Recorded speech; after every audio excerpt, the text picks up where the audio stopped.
Hello friend, welcome back to our channel Sumi kitchen. Friend, আজকে তোমাদের সঙ্গে একটা বাহারি বেগুনের ভর্তা নিয়ে চলে এসেছি। বাহারি বেগুন এর জন্য বললাম, স্বাদটা কিন্তু অসাধারণ হয়েছিল। নানান ধরনের ফ্লেভারে ভরপুর আমার এই বাহারি স্বাদের বেগুনের ভর্তা। তো রেসিপিটা তোমরা বাড়িতে ট্রাই করে দেখতে পারো। খেতে কিন্তু অসাধারণ হয়েছিল। ভাত, রুটি, পরোটা যার সঙ্গে তোমরা খেতে চাইবে খেতে পারবে। তো বেগুনটা নিয়ে নিয়েছি, বেগুনের গায়ে একটা কাঁটা চামচ দিয়ে ছিদ্র করে নিলাম। এবার কিছুটা তেল মাখিয়ে নিলাম। তেলটা মাখিয়ে এবার গ্যাসের উপরে বেগুনটাকে আমি পুড়িয়ে নেব। ঘুরিয়ে ঘুরিয়ে এপাশ ওপাশ করে বেগুনটাকে ভালো করে পুড়িয়ে নিতে হবে, যেন চারিপাশে সমানভাবে বেগুনটা পোড়ে এবং ভিতর থেকে যেন একদম সফট হয়ে যায়।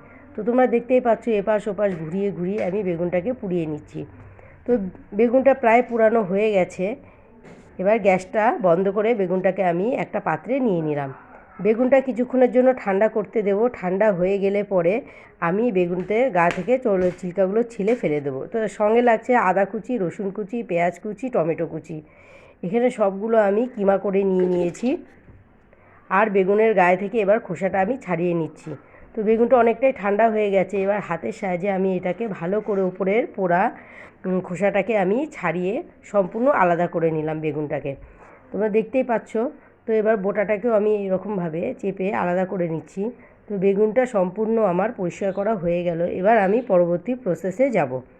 এখানে আমি গ্যাসের উপর একটা কড়াই বসিয়ে দিয়েছি। কড়াইটা গরম হয়ে গেলে এখানে আমি সরিষার তেল দিয়ে দিলাম। তেলটা গরম হয়ে গেলে পেঁয়াজটা একটু নেড়ে চেড়ে আমি ওর মধ্যে দিয়ে দেব আদা কুচি। আদাটা হয়ে গেলে পরে দিয়ে দেবো কাঁচা লঙ্কা কুচি, দিয়ে দেবো রসুন কুচি। এবার নেড়ে চেড়ে আমি কিছুটা ভেজে নিয়ে ওপর দিয়ে দিয়ে দেবো আমি লবণ, দিয়ে দেবো আমি হলুদ। তো লবণ হলুদ দিয়ে আমি আরও কিছুক্ষণের জন্য ভেজে নেব। লবণ হলুদ দিয়ে সম্পূর্ণ মশলা কেটে রাখাগুলো আমি সম্পূর্ণভাবে ভালো করে ভেজে এবার দিয়ে দিলাম টমেটো আমি একটা ছোট্ট সাইজে টমেটো নিয়েছি। নিয়ে ভালো করে পেঁয়াজ, আদা, রসুন, লঙ্কা সমস্ত কিছু ভেজে টমেটো দিয়ে একটু নরম হয়ে গেলে দিয়ে দেবো পুড়িয়ে রাখা বেগুনটা। তো বেগুনটা দিয়ে এরকমভাবে নেড়ে চেড়ে আমি একদম একটু ভাজা ভাজা করে নেব, যেন সম্পূর্ণ বেগুনের রসটা টেনে যায়। আর উপর দিয়ে দিয়ে দিলাম লবণ দিয়ে আরও কিছুক্ষণের জন্য এরকম নেড়ে চেড়ে আমি ভেজে নিচ্ছি। তো প্রায় হয়ে গেছে বেগুনের ভর্তা রেসিপিটা। উপর দিয়ে দিয়ে দেবো আমি টেস্ট মেকার মশলা। এখানে আমি ম্যাগি টেস্ট মেকার মশলা ব্যবহার করেছি।